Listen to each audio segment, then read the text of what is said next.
おはようございます。今日は昨日無事終了した盆栽大野フェスのお礼と帰ってきたものを紹介する動画と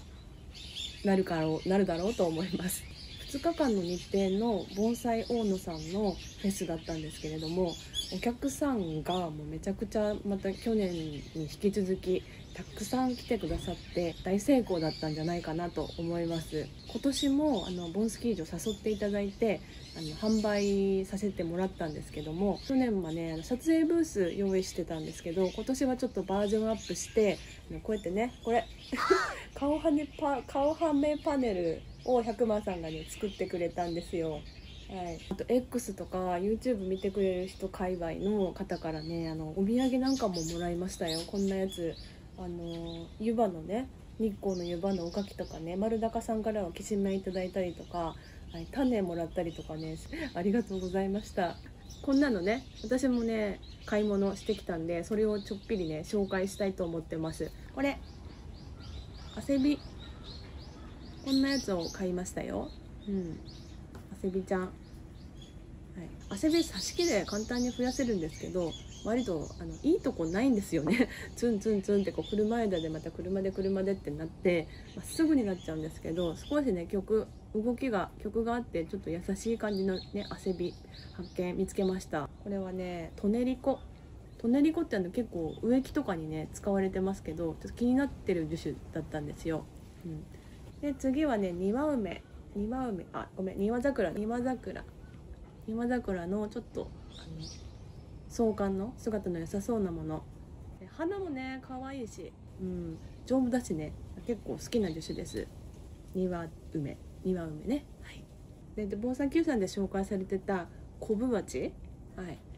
これもね朝一でこれ欲しいなと思ったけど買い物は控えんと思ってやめといたんですよ。で午後のゆっくり時間で見たらまだ残っていて珍しいと思ってね、これ買いましたよ。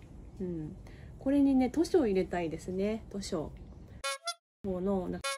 ていうすごいミニミニな図書を、西本書の図書を小さく持ち込んでる方が来ててですね、木もねいくつか持ってきてくださったんで見せてもらったんですけど、これよりだいぶちっちゃい鉢にもうね5、6年とか持ち込んだね図書をしっかり作ったやつをね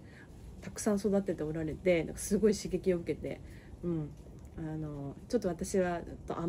自分に甘えてたと思ってちょっと小さい鉢に図書をやりたいなと思ってイメージしてね買いました。ミニ図書はねまずいい小の木の古枝を刺して、しっかり持ち込む、肥料もねちゃんとあげてしっかり持ち込む。で目摘みはね細かく摘まないで伸ばし気味で元気つけて、そしたら枝元の方からブツブツってねちっちゃい芽ができてくるので、それをできてきたら摘むというような感じで伸ばして摘むっていうのをやると勢いもある。で樹勢もちゃんと落ちずにちっちゃい葉小のちっちゃいミントショウがねできるというアドバイスでした。あとはボンスキー場のメンバーさんが出してくれたものを買いました。これはね100万さんが出してくれてたんですよ。もみじのね未生のもみじなんですけど、すごいねいい曲してるやんっていうやつがねあったんですよ。ここにこれすごい曲がってる、いいねこれで、ほぼこれ狙い。あとねちょっとね他にもこういうね面白い曲があるやつがあるので、もみじは曲げられますけど、もともとこういう風に曲がついたやつを持ち込む方がちょっと楽しいので、こういうね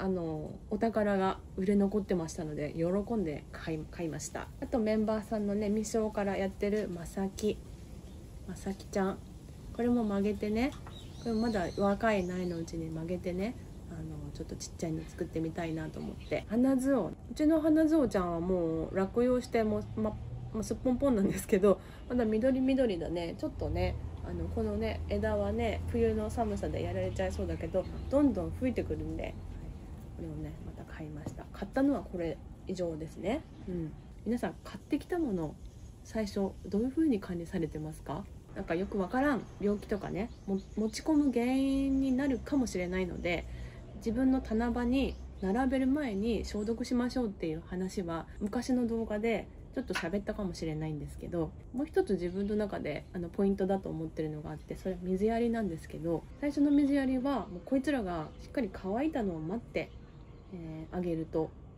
いいんじゃなかろうかと思ってます。例えばね、搬入買ってまた持ち帰るっていうこの移動のストレスっていうのが結構あるみたいなんですよ。農作物関係ですね。これはキャベツとかそういった野菜に関する